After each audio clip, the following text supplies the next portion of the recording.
This is a complex subject, and the paper is not short, so I will read it without a side comment so that we can get through it in a reasonable amount of time and have a good opportunity for reflection. Today I would like to explore what Revelation 13 appears to say about the papacy and how current Adventists should relate to such information. In today's world, Catholic bashing or loud criticism of any ethnic, racial, or religious group tends to close minds rather than open them. The preaching of the gospel requires open minds for success. So one must justly ask if a biblical truth expressed at the wrong time and in the wrong place can actually work against the mission of the church. As Seventh-day Adventists understand it, Revelation 13 covers two main eras of church history, Christian history.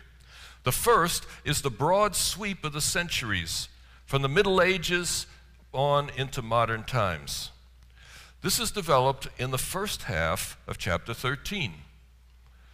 The second is the final era of Earth's history, climaxing in the mark of the beast and the final battle over worship. This is developed in the second half of the chapter. Exegesis of the chapter confirms that the parts of Revelation 13 that Adventists think belong in the Middle Ages are actually in past tenses. On the other hand, the portions of Revelation 13 that Adventists have always placed in the future are in the present or future tenses. The entire chapter builds on Revelation 12:17. The dragon goes to the sand of the sea to call up allies for the final conflict. But each of those allies has a history in past tense before the time of that resurrection. One of those, the land beast, has a history the sea beast, much longer than the land beast. The primary focus of Revelation 13 is to elaborate on the dragon's war against the remnant in 12:17. But the chapter also gives us a glimpse of the earlier history of these two powers that are mentioned in the chapter. As Adventists interpret the chapter, the papacy dominated, persecuted, and deceived the world from 538 AD through 1798 AD. In the 19th century, it received its deadly wound, the loss of all civil power.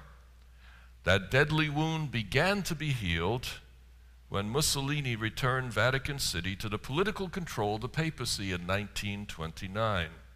From that time on, Adventists have anticipated that the power and influence of the papacy will increase until its end-time alliance with the United States produces a worldwide situation similar to the Middle Ages. For Adventists, the sea beast of Revelation 13 is the end-time reincarnation of the papacy of the Middle Ages. The land beast, on the other hand, is something relatively new, a world power that arises outside the traditional locus of world power, which is the supercontinent of Eurasia. Adventists understand the land beast to be the United States of America. Together, the papacy and the USA will support the dragon/Satan in his final attempt to defeat Christ and his people. And that final battle is further elaborated in Revelation 14-18. In the Adventist scenario, the United States of America comes to dominate the world in the same way the papacy did in the Middle Ages, as it dominated Western Europe. The events surrounding September 11 have certainly enhanced the plausibility of America playing that role. America has become a reluctant empire. But reluctant or not, it is the most powerful empire in the history of the world. Even the minor decisions it makes must be accounted for by nearly every nation on earth. The great irony in this scenario is that the end-time enemies of God and the gospel are the United States and the papacy, who together are the face of Christianity in today's world. If you just take the whole picture, they say, what is Christianity? It's U.S.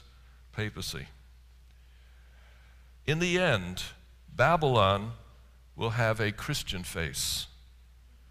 The final events, as Adventists understand them, will be a surprise to all except those who have most carefully attended to the prophecies of Scripture, and probably some Muslims as well. The big question that confronts those who believe in this scenario is this: if this end-time narrative of the papacy and America is true, what do we do with that information? Many Seventh-day Adventists not only feel compelled to share it publicly, they often make it the very center and focus of their outreach. Others, particularly Adventists in countries that are predominantly Catholic, have chosen not to place this understanding at the forefront of public proclamation. They have instead focused on the attractiveness of Jesus, saving the more condemnatory aspects of Adventism to private settings. I first encountered this latter perspective as a young pastor in New York City. It was the first evangelistic series I ever held on my own. Some of you will have that experience in the future. Some already have. The meetings took place in one of the inner suburbs of Manhattan, at the border between Brooklyn and Queens. Attendance was strong, and a lot of people were appreciating the biblical truths that were being presented. My audience included a group of old Catholics, people who preferred Roman Catholicism as it was before Vatican II, with the Latin Mass and so on. They were the most enthusiastic of all the people attending. With some nervousness, I approached the day when the topic, Mark of the Beast, would be shared with them. I invited my conference president, Merlin Kretschmar, to attend. Kretschmar was a very earnest and conservative Adventist who had spent years working in Brazil. I highly respected his leadership, and I wanted his support and his feedback in my evangelistic endeavors. When the night came, however, he did not show up. When I asked him about it later on, he told me he did not think that topic was a good idea for a public meeting. During his time in Brazil, he and others in the church had stopped using that message in public meetings, finding that it did more harm than good. But I didn't say anything about your plan, he told me, because I thought you ought to find out for yourself. Well, I did find out. The following meeting, the old Catholic group was not there. With some trepidation, I paid them a visit in their home. The most vocal member of the group spoke kindly to me. Your meetings were such a blessing to us until that night. But your Mark of the Beast lecture was very disappointing. We feel you crossed a line there. For one thing, it wasn't good history. You used the Catholic Sunday Visitor and the teachings of catechisms as evidence for Catholic belief. But they are not the source of official Catholic teaching. Official Catholic teaching is grounded in the decisions of the councils and the ex cathedra statements of the Pope. What you did was unfair and wrong, and we regret that we will no longer be attending your meetings. I could have slapped myself right in the face in front of them. He was absolutely right. I had learned this right here in the seminary back in the 1970s. The official teachings of the Roman Catholic Church are based on two things and two things alone. One, the official decisions of the great councils like Vatican II, and two, the ex cathedra statements made by the Pope himself. If you want to know what the Catholic Church teaches, there is one single source. In English, the official collection of the relevant documents can be found in the book by Henry Denzinger entitled The Sources of Catholic Dogma. And I learned all that from Raoul Dederin, who was a wonderful teacher here for more than 30 years. I had used the standard evangelistic approach, but had failed to realize that that approach was not only dated, it was historically inaccurate. It was somewhat similar to assuming that all Adventists are just like David Koresh. You can get away with such mischaracterizations when the audience is already hostile to Catholicism. But in today's world, that kind of hostility is rare. So when my conference president told me he already knew I was making a mistake and wanted me to find out for myself, I thought, thanks a lot. Now you tell me. I was completely surprised by his reaction, because up until then I thought I was obligated to make the mark of the beast concept front row and center in every public meeting, even though it created some discomfort in me. Something about it had never felt completely right, but I wanted to do what I thought the Lord wanted me to do. So I went ahead and burned some beautiful relationships. Ever since, I've been wrestling with this issue, and I'll share the results of that wrestling here tonight. Let me give you a small bit of perspective. While the negative messages of Revelation 13 have had central play in much Adventist evangelism over the last century, they are not in the 28 fundamental beliefs. I actually was surprised by that, but it's true. Their function is not at the core of what it means to be an Adventist Christian. They serve two different purposes instead. First, they serve as boundary markers at the edges of faith for those who need them. Many people can deal with a little theological ambiguity now and then. But for those who need clarity, Revelation 13 can provide that clarity. Second, it is an important part of an evangelistic strategy that is more useful in some places than in others. As we wrestle with the usefulness of that strategy in today's world, the question arises, how did we come to this place? How did the message about the papacy become the center of our evangelistic approach? A short review of American religious history may be instructive. At the time of its independence, the United States of America was a country made up of essentially people from Northern and Western Europe, people like me, with a significant minority being slaves of African origin. The vast majority of non-native Americans were of the Protestant faith. They were Anglicans, Presbyterians, Congregationalists, Methodists, Lutherans, etc. The one exception to this rule was the state of Maryland, which started out Catholic. American Protestants were a hard-working, strict, and relatively sober crowd. During the Irish potato famine of the 1840s and 1850s, there was a strong influx of Catholics, particularly on the eastern seaboard. But the number of Catholics in the country was still relatively small. Toward the end of the 19th century, and through the early part of the 20th century, the bulk of American immigration shifted from Northern and Western Europe to Southern and Eastern Europe. Italians, Poles, Czechs, Slovaks, Hungarians, Bavarians, and many other groups of people, Catholic people, began to arrive in massive numbers. The Catholic portion of the U.S. population in 1850 was 5%.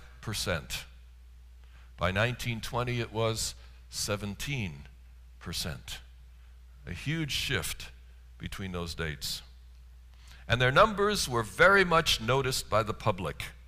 In the minds of the majority of Americans, working-class Catholics brought with them a love of bars, carnivals, and other pagan excesses. This led to a strong anti-immigration and particularly anti-Catholic movement in the United States. Anti-immigration kind of happens every 50 years for various reasons. These immigrants were described in newspapers as Catholic hordes. They had a way of life at odds with the mainstream. A memorable example of this negative press was a political cartoon in the New York Times. The cartoon depicted a beach scene with Uncle Sam wielding a large broom sweeping back the ocean. Out in the ocean were dozens of bobbing heads with a large label above, Catholics. Not very subtle, was it? The Protestant supermajority was extremely concerned about the encroachment of Catholicism on America's relatively Puritan culture.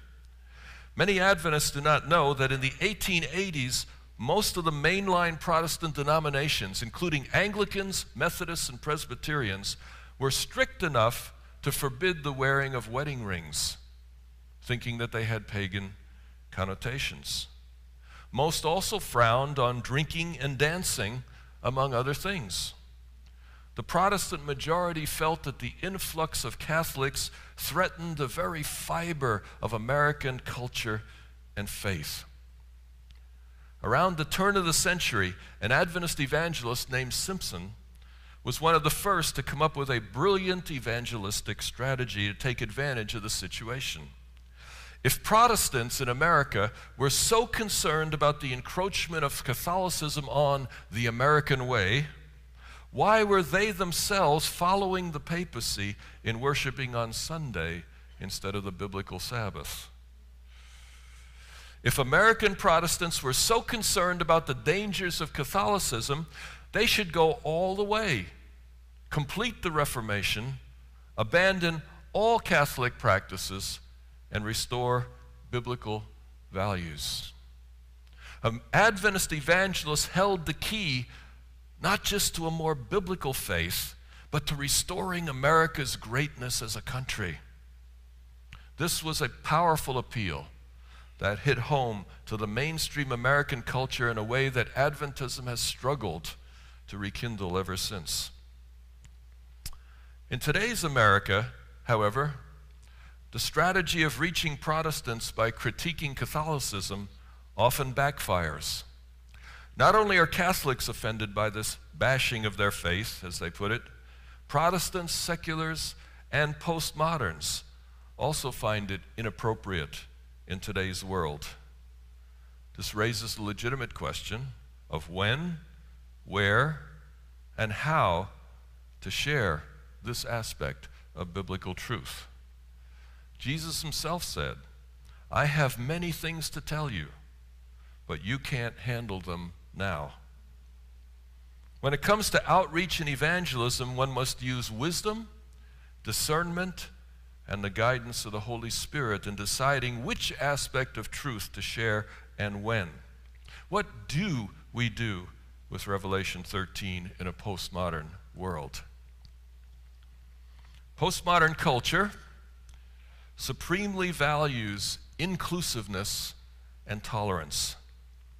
Differences in religion are not seen as problems, but rather as opportunities to learn from each other. To express a cold and intolerant attitude toward people who differ with you gives the impression that you are not open to learning yourself. And if you're not open to learning, then you're not fit to teach. This cuts off your ability to persuade and influence others. On top of that, Christianity as a whole is coming under increasingly heavy criticism in media and academia for its behavior over the centuries. In such an atmosphere, Christians expressing intolerance of Muslims and Catholics are playing into the negative stereotypes of Christianity as a whole. In today's world, evangelism must be attentive to public perceptions, even when they come from atheists or non-Christians. The Western world is much more diverse than it was a century ago. Being all things to all people, as Paul says, is becoming harder, even as it is becoming more necessary. Young Adventists today are painfully aware of the contrast between how they have been taught to view Catholicism and their experiences with actual Catholics in real life. There are all kinds of Catholics, just as there are all kinds of Adventists. But on the whole, Roman Catholics are at least as kind and caring as most other people. That has definitely been confirmed in my encounters with Catholic priests, who have generally been among the kindest, most caring individuals I have known. This experiential contrast underlines the question of what to do with Revelation 13 in a diverse, multi-religious context. I'm not questioning what the Bible teaches, but how and when to use it in a practical way. This morning we talked about the biblical text and the basis for some of these things, but now I want to focus on mission, the practical side. The papacy seems to be the poster child for opposition to God in Revelation 13. But in my mind, that doesn't justify abrasive prophecy presentations that hurt more people than they help. There are contexts in today's world where prophecy is not the entering wedge that it once was. It may at times do more to offend people than to save them. It is not the primary mission of the SDA Church to identify the Catholic Church as the Antichrist beast power of Daniel and Revelation. Our primary mission is to proclaim the same good news about Jesus and God that the apostles did, but now in the context of the three angels' messages of Revelation 14. The goal is fully devoted followers of Jesus Christ who are so grounded biblically that they can withstand the final deception. In accomplishing that mission, it may be necessary at times to share startling and uncomfortable truths with friends or strangers. But why would one want to? Shane Anderson, a former student here at the seminary, has helped me see that there are at least 4 reasons why one might share the biblical message about Christian history with public audiences. Number 1, whenever a religious body puts its focus on human beings or institutions, it exhibits a distorted picture of God. Indulgences, the intercession of Mary and other saints, confession to human priests, the church as a means of salvation, and all of these are supported by official Catholic doctrine. These all send the message that God needs to be bribed or interceded with in order to be favorable toward us. The subtle message is, God is not really on your side. You need us, the church, to get through to him. On the other hand, the change of the Sabbath from Saturday to Sunday sends the message that God and his word don't have to be taken seriously. The church has the authority to shape God into whatever image it wants. Furthermore, horrific campaigns like the Inquisition, the Crusades, and systematic persecutions throughout the Middle Ages imply that God approves of force in order to convert people to his cause. This paints a picture of a God who is arbitrary, judgmental, legalistic, and severe.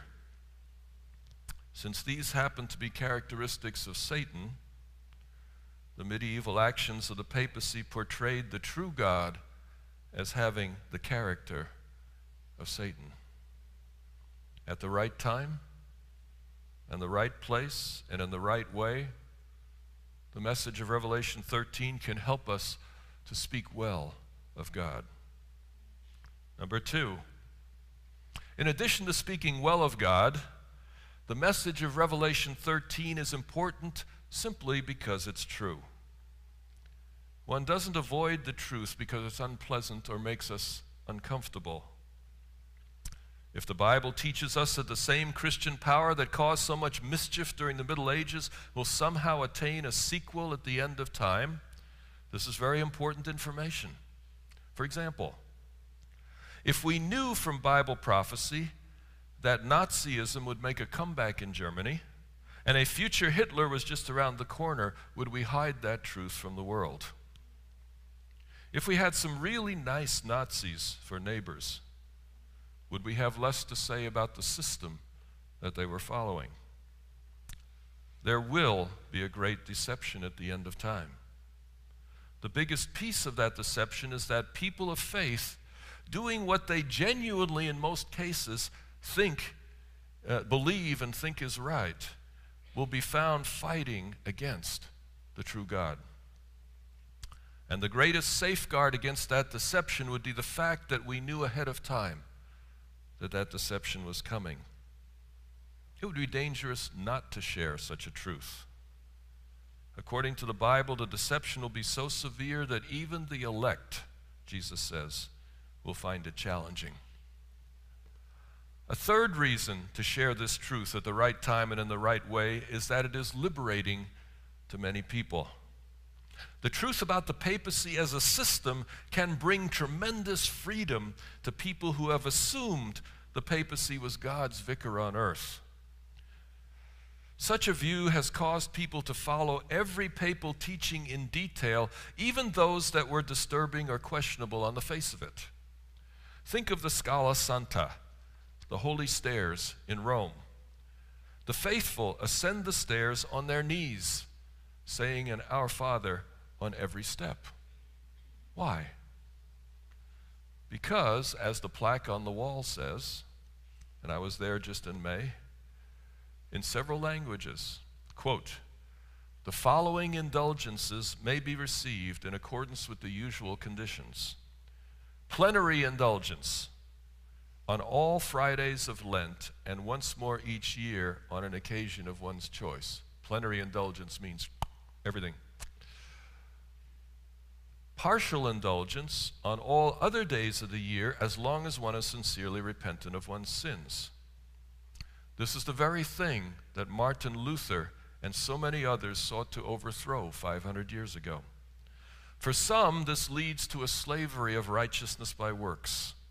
To others, it paves the way for a do whatever you like permissiveness. What kind of God would ask sinners to evaluate their salvation by the calluses on their knees? And these specific indulgences were ordered by the direct authority of various popes. I received a taste of the power of indulgences for myself when I was a young man. After a visit to the Scala Santa, I went to Vatican Square to hear the Easter address of Pope Paul VI on April 6, 1969. To my surprise, I heard him say in English, along with other languages, that all those present would receive a complete indulgence for all sins, past, present, and future. So I guess in some sense I'm covered. Well, that was a whole lot easier than climbing the Scala Santa on my knees. I have to admit, it involved no heart commitment on my part. So if I had taken it as seriously as some in the square probably did, it would likely have led me to a life of carelessness and self-indulgence. Salvation simply by being in the right place at the right time. It troubles me that in the name of Christ, a church system could reduce the gift of the cross to something earned by actions or money. The public face of Catholicism has softened since the Second Vatican Council, but it has never changed its fundamental teaching on salvation.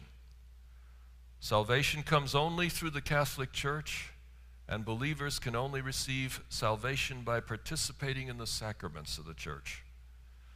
Those who refuse these sacraments will suffer eternal damnation. No exceptions. It's exciting when Catholics discover that Jesus died for them personally, that they can go directly to him without a human intermediary, that they don't have to earn the love of the Father. As Jesus himself said, I do not say to you that I will ask the Father on your behalf, for the Father himself loves you. If people are being freed by a message, we cannot let embarrassment prevent us from this sacred work. Pope Benedict XVI made it clear that Vatican II did not make any changes to the historic Catholic doctrine concerning salvation. Ironically, some Catholics now believe that the end-time Antichrist will arise from within the Catholic Church, possibly even a pope. Number 4, finally, a good reason to share even unpleasant truth is the fact that Jesus is coming. Oddly enough, since September 11, 2001, many Seventh-day Adventists have lost a sense of the nearness of Christ's coming. They are losing confidence in prophecy at a time when prophetic events seem closer to fulfillment than ever before. If you want detail on this, read my book, Armageddon at the Door, for a picture of the intersection between Bible prophecy and the kind of events that went down on September 11. What an irony. More and more Adventists today see prophecy as antagonistic rather than liberating. They reason that people have enough fear in their lives already. Why burden them with more by scary prophetic beasts? The best answer I can think of is this: being prepared for the end of time is better than not being prepared. Jesus is coming back whether we're calm or nervous. The heart of the end-time gospel is Revelation 14, and it includes a warning against counterfeits. Adventists must present Jesus clearly. That's the heart of our mission.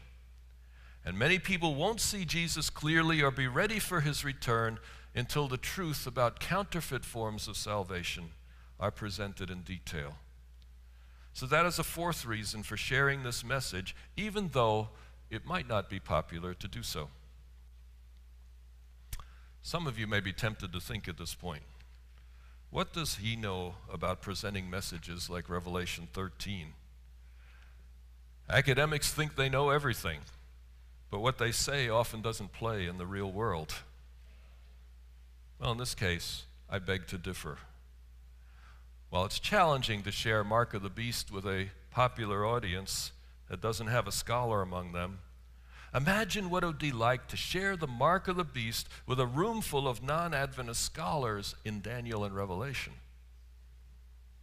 I have been invited to do this on more than one occasion. One of these was a series of dialogues between the leaders of the Seventh-day Adventist Church and the leaders of the Lutheran World Federation.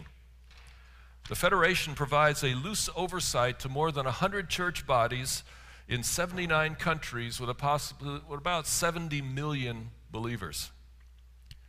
The fourth in a series of week-long dialogues took place near the Federation headquarters in Geneva, Switzerland, 1998. It was the subject of eschatology, how the two church bodies view the biblical topic of the end of the world. Dr. B.B. Beach of the General Conference Public Affairs Office invited me to represent the Adventist Church's position on Revelation 13 and the Mark of the Beast, as I once did with my conference president. Thanks a lot. I would be facing nearly 10 Lutheran scholars and officials with monikers like University of Heidelberg behind their names, several of whom specialists in Daniel and Revelation. In other words, I couldn't get away with the kind of easy deductions that uneducated people might accept. I would have to meet the highest standards of logic, reason, and biblical exegesis. What I did not expect was the deep sensitivity among the Lutherans against Catholic bashing, as they put it, of any kind. You see, the same group of people had just had a similar series of dialogues with the Vatican. And they could put the faces of real people into play when I talked about the papal system. It is one thing to talk about the other in the absence of the other. But when the other has a face and a name and a shared love for Mozart, the same information can come across really lame. While it was very important in a dialogue not to hide unwelcome elements of one's faith, dialogue is for information rather than conversion, so that people will understand each other. Nevertheless, a great tension entered the room when I shared and we discussed what Adventists believe about Revelation 13. The tension came to a head when a professor of Revelation from a major German university summed up how he was feeling. And I quote, as best as I remember it, "What I hear all of you telling me is that I am okay because the mark of the beast is an end-time concept. But my grandchildren will be lost if they don't become Seventh-day Adventists. I cannot bear this teaching. I love my grandchildren, and I would rather be lost if it meant they could all be saved. I thought I was dealing with a group of fellow Christians, but now I realize that deep inside you're just another sect or cult. You're not really a Christian church. I am sorry I ever agreed to participate in this dialogue." He broke into tears and put his head in his hands. You could have cut the tension in the room with a knife. A large knot was developing in my lower intestines. After a moment of silence, one of the other Adventist scholars spoke up and said, and I quote, "You call us a sect. We are no true Christian church. But let me be clear that we don't care what you think. You can think and say what you want, but we will go on and think and say whatever we want. What you think doesn't matter." Somehow that approach didn't strike me as particularly helpful at that moment. While the German professor had certainly been abrasive in his own right that week, he was a sincere follower of Jesus, and he was truly distressed by the teachings he had just heard. The key sometimes isn't so much what you share, but how you share it. When the mark of the beast message comes across as, "We're better than you, and our grandchildren will be better than yours," there's a prideful aspect to the message that can seem downright wrong to honest, heartfelt followers of Jesus. And in the process, we may leave the impression that we think God hates Catholics and anyone else who doesn't toe the line. The reality is that God loves all the creatures he has made, and his warnings are designed to redeem, not to condemn.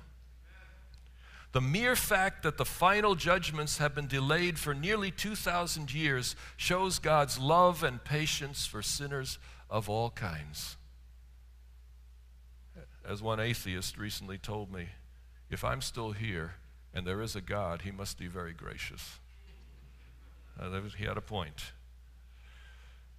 The best way to share the mark of the beast, the only way, is with the kind of humility that acknowledges how easy it is to lose one's way.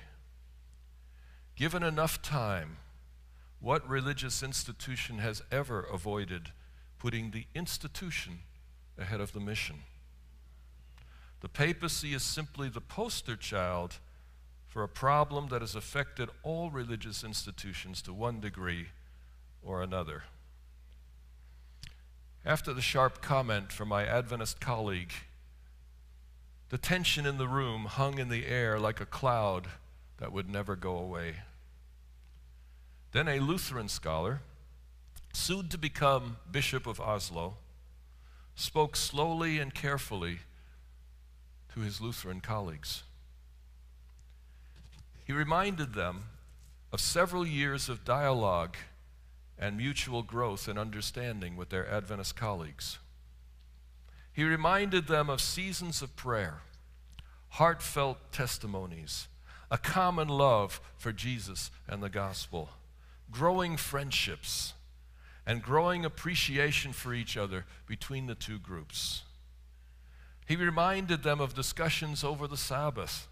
Tensions arose then too, but he and his Lutheran colleagues had come to appreciate the beauty of the Sabbath and longed to see something similar happen in their own churches. He reminded them of all the learning that had taken place together. Then he challenged them. Are we willing to throw all that away because we struggle to appreciate one point? It was one of the most humble and gracious speeches I have ever heard. Instead of reacting to the harsh comment from my colleague, he challenged his own colleagues to manifest the Spirit of Jesus and to welcome their brothers and sisters in spite of the temptation to react. His comment was followed by similar statements from others on both sides. But as we were coming up to the noon hour, I could see that the German professor across the table was still distressed. I prayed earnestly that God might give me the right words to say before we broke for lunch. When the time came, I asked for the last word. Since I had read the offending paper, it seemed appropriate to everyone that I have the last word. I turned to my German colleague and said, and I quote, "You are worried for the future of your grandchildren. I understand that. I am just as worried for the future of my children. We wish we could make the right decisions for them, but we realize that in the end they will have to make their own decisions for or against the gospel. We can only watch and pray. Adventists do not believe that the message of the mark of the beast will split only other churches. We believe that it will split us too. We expect many among our ranks to end up on the wrong side at the end." You know who I was quoting at that point, right? "Your grandchildren and my children will face the same decision. Will they follow the radical faith of Jesus no matter what the cost? Or will they take the easy route and follow the path of convenience and worldly approval? In that day, Adventists and Lutherans and Catholics will face the same choice. While we Adventists may do it poorly at times, our mission is to prepare the world for that day and for that choice. On that day, your grandchildren and my children will face that challenge on the same level." End quote. His eyes were full of tears. And then the professor nodded and said the following: "I understand better now. You Adventists are being driven by the gospel to say things you feel need to be said. We Lutherans cannot give that message for you because we don't see the book of Revelation the way you do. But it is clear to me that the unique message you have is one you are driven to present for God. You cannot do otherwise and be true to who you are. Do it wisely, but do it with our blessing. I acknowledge you as brothers and sisters in Christ. Your faith in Him is real and true. I understand that now. What a beautiful and gracious spirit the Lutherans extended to us that day. What a gift and a blessing they bestowed on us. Whenever I share the message of Revelation 13, I want to remember my Lutheran friends and their love and concern for us. I want to do it in the same spirit of love and grace toward those who will hear the message as the Lutherans did toward us. Christians come in many stripes, but they are on a shared journey of discovering and recovering truth. Adventists have certainly taken the lead in recovering many truths, but the task is not done and our witness is not perfect. While we must remain true to Scripture, we also have much to learn about kindness, grace, and mercy. And other Christians have sometimes been our best teachers in those areas. When it comes to the mark of the beast, the key is not so much what we say, but how and when we say it that counts. Christianity as a whole is coming under heavy criticism today in the media and academia. And I'd have to say, as a group, we have certainly earned it in many ways. Many Christians ignore the criticism and seek to minimize it because much of it comes from postmoderns, atheists, and non-Christians. While the best way to clean a house is from inside, not the outside, our comfortable familiarity with the inside of the house may blind us to things that are obvious to those who visit from outside. People with indoor pets or hygiene issues may be used to certain unpleasant odors that hit strangers the moment they enter. When outsiders think of Christians as arrogant, self-important, and overconfident, we are unwise to simply ignore the charges or respond in defensive ways. We have many things to learn and many, many to unlearn. In light of this, I'm intrigued with the approach to Revelation 13 by the Voice of Prophecy evangelist Sean Boonstra.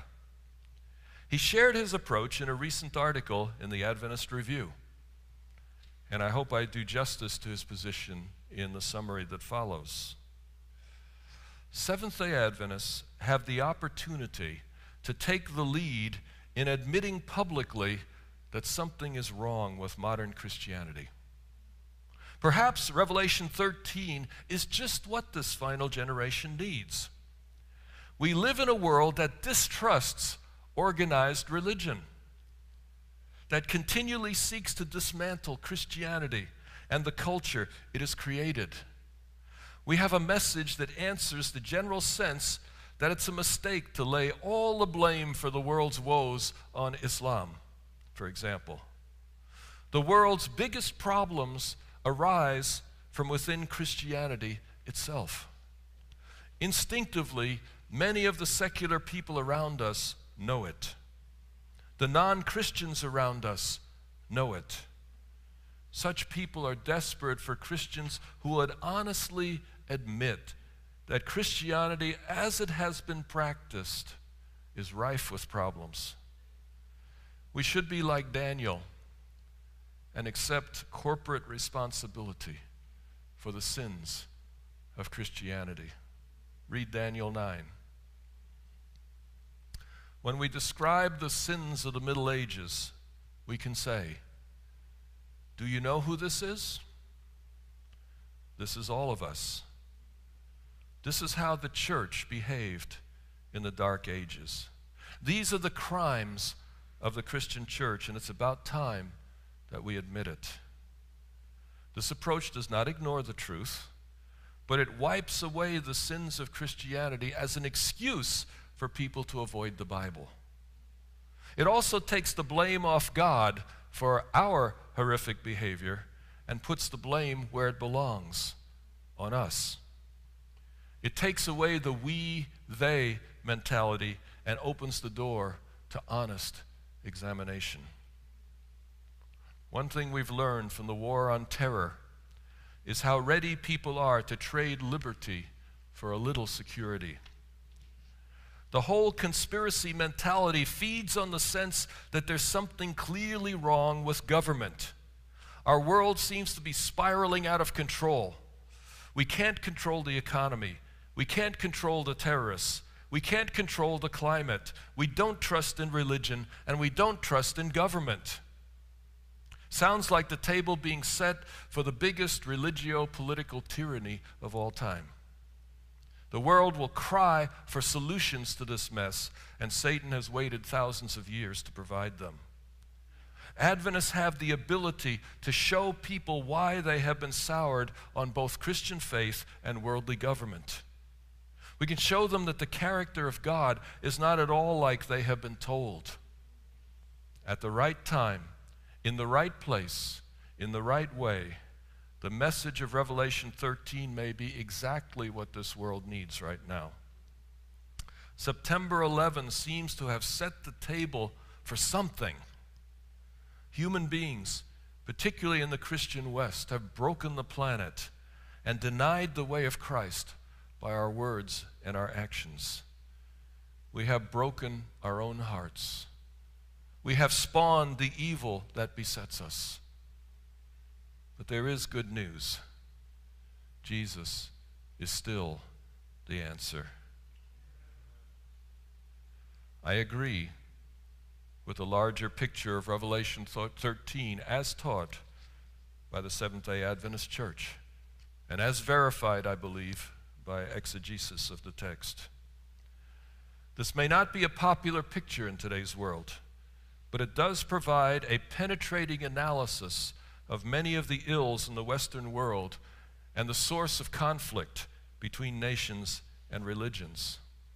So although that message has its problematic elements in a postmodern world, it is a message that cannot simply be discarded, but needs to be shared at the right time, in the right place, and in the right way. The message about a broken Christian system did not come to Adventists out of pride, arrogance, or self-importance. It originated in careful study of Scripture, and as such, it cannot be ignored. I would, however, point out that it is a dangerous message for Adventists to carry. Any message that offers a criticism of others, however true, can easily draw out the worst in those who proclaim it. The implication that those who proclaim are somehow better or wiser than those being proclaimed plays to our pride and self-importance. Preaching the papacy in Revelation 13 is dangerous for human beings. When it happens, it must be driven by the Spirit of God and not by our own passions and prejudices. In reading Revelation 13 as a strong critique of Christendom, Adventists have restored the prophetic element into apocalyptic prophecy. But Revelation 13 is not just for everybody else. It is for Adventists too. We have been warned by our own prophet that many of us will join the wrong side in the end. So we should not simply share this prophecy as an Adventist critique of everybody else. It is God's critique of Christendom as a whole, including us. If I present the mark of the beast as an Adventist against others, I lose my common ground with others, and the whole comes across as arrogant and self-serving. So this prophecy is best presented as one Christian presenting to fellow Christians, as Boonstra seems to do. One final thought. Revelation 13 needs to be shared as part of a larger biblical balance. When it is shared in a disproportionate way, as if this teaching were the primary message of the Bible, it produces unbalanced people who then go out and damage others as well. Unless bathed in prayer and self-sacrificing love, a message of confrontation can be cruel and abusive. It can cause more confusion than clarity in those who hear it. Even within the book of Revelation, the beasts are grounded in the slain Lamb, the one who loves us, freed us from our sins by his blood, and made us a kingdom and priests unto God, even his Father. Beasts without Jesus Christ can do a lot of harm. I know from painful experience how difficult this balance is. It's time that Adventists talk more openly about the issue and its impact on us as a people.